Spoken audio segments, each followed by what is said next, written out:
Donc, hier, on a vu cet aspect-là donc de la pratique de la présence de Dieu. Je relis rapidement. L'harmonisation avec Dieu implique une acceptation totale et sincère de sa guidance. Il ne s'agit pas de dire, par exemple, j'accepte ce qu'il me dit dans ce cas-là, mais pas dans tel autre. Et donc, oui, quelquefois on a quelquefois besoin de pouvoir aller dans une position d'inconfort. En fait, c'est là où cette pratique devient réellement fertile. Est-ce que lorsque une situation qui est inconfortable et que je sens devoir affronter, est-ce que face à cette situation, je vais tout de même aller de l'avant? Est-ce que lorsque je suis dans une situation et qu'elle me provoque une émotion négative, est-ce que même cette situation, je vais pouvoir l'accepter comme l'expression de sa présence, ce qu'il me demande de vivre maintenant.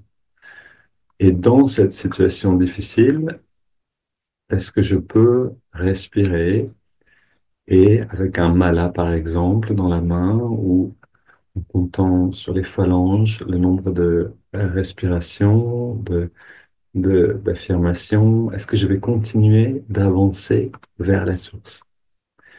En réalité, c'est la manière la plus rapide de traverser une émotion négative. On a tous nos parts d'ombre, nos faiblesses, et donc quand la vie vient réveiller ces parts-là, ces parts d'ombre, ces faiblesses en nous, c'est pour y emmener, comme je le lisais ce matin dans la méditation guidée du matin, pour lui permettre de venir éclairer les parties les plus fermées en nous-mêmes, celles qui n'ont pas encore reçu sa lumière. Donc même juste un petit peu de cette pratique dans une émotion négative donc un petit peu de cette pratique devient extrêmement précieux. Je continue de lire un petit peu. L'harmonisation consiste aussi à être à l'écoute de la guidance intérieure dans le silence du cœur. En toutes circonstances, demande-lui mentalement ce que tu dois faire, comment te comporter, comment aimer Dieu plus profondément. Et au-delà de toute instruction, demande-lui surtout de t'insuffler la force de grandir spirituellement. Ça fait écho à ce que je viens de vous dire, c'est-à-dire quand on est... En fait, le plus important de cette pratique, et c'est la première étape, c'est de bien vouloir pratiquer. Quand on est dans une émotion difficile, dans une situation d'inconfort, en nous, quelque chose peut se rebeller et projeter sur le monde la source de nos difficultés, projeter sur l'autre dans une relation euh, intime typiquement, la cause de nos problèmes, la cause de notre inconfort. Si dans ces moments-là, on peut en effet retourner vers cette pratique et lui demander, comme Yogananda le dit ici, au-delà de toute instruction, demandez-lui surtout, donc demande-lui surtout de t'insuffler la force de grandir spirituellement. Donne-moi la force de pratiquer ta présence. Donne-moi la force de sentir ta présence. Donne-moi la force d'aller à travers cet inconfort, cette émotion, cette situation, etc. Et c'est en effet la première chose pour laquelle on a besoin de prier. Donne-moi la force d'accomplir ta volonté, donne-moi la force de pratiquer, de méditer, de rester avec toi. Parce que sans ce fondement, on ne peut rien construire. C'est comme les racines de l'arbre. Sans les racines, l'arbre ne grandit pas, la plante ne devient pas un arbre. Sans le fondement, la maison ne peut pas tenir et va s'enfoncer de manière inégale dans le sol et on va devoir recommencer ailleurs. On a besoin d'abord de lui demander la fondation elle-même.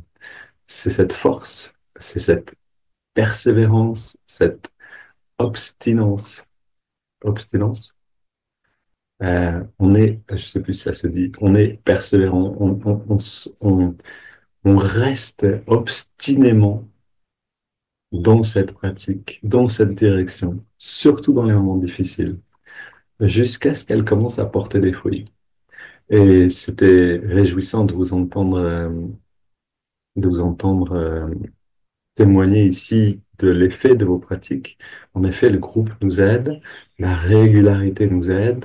Tous les jours, de lundi à vendredi, à midi, on se retrouve et on lit un passage de Yogananda ou de Swamiji sur cette pratique et on regarde comment l'appliquer vraiment.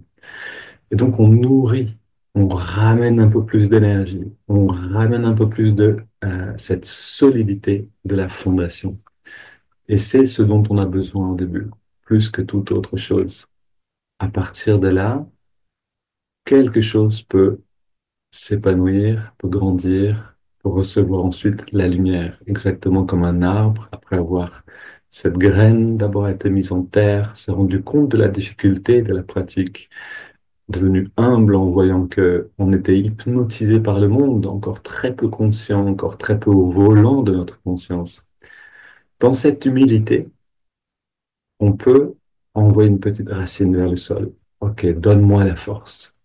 On demande à la terre mère, avec cette racine, donne-moi la force. On demande à la source même de cette pratique, donne-moi la force de pouvoir pratiquer. On envoie une racine. On envoie une, deux, trois. Et petit à petit, un bourgeon, quelque chose peut commencer à monter et recevoir ensuite la lumière. La lumière de quoi? La lumière justement de cette pratique-là, la lumière de la présence de Dieu. Alors, l'arbre, c'est-à-dire d'abord la toute petite plante, prend un petit peu plus de force, devient plus large et peut envoyer une, deux, trois petites feuilles et recevoir encore plus de cette lumière. À chaque fois qu'on pratique et que notre pratique nous inspire et que cette inspiration devient action dans notre vie, on amène cette lumière reçue comme une plante dans le tronc, dans les racines, on s'enracine bien mieux encore. Et les racines qui deviennent plus fortes donnent plus d'élan. Et à nouveau, un peu plus peut jaillir jusqu'à ce que finalement, cet arbre puisse porter des fruits et que d'autres puissent en profiter également. Donc, encore une fois, j'encourage tous ceux qui sont avec nous, en personne ou en ligne, c'est-à-dire sur YouTube, de rester dans cette demande. Donne-moi avant tout la force de grandir spirituellement. Donne-moi la force de pratiquer la présence de Dieu. Donne-moi la force de rester avec toi.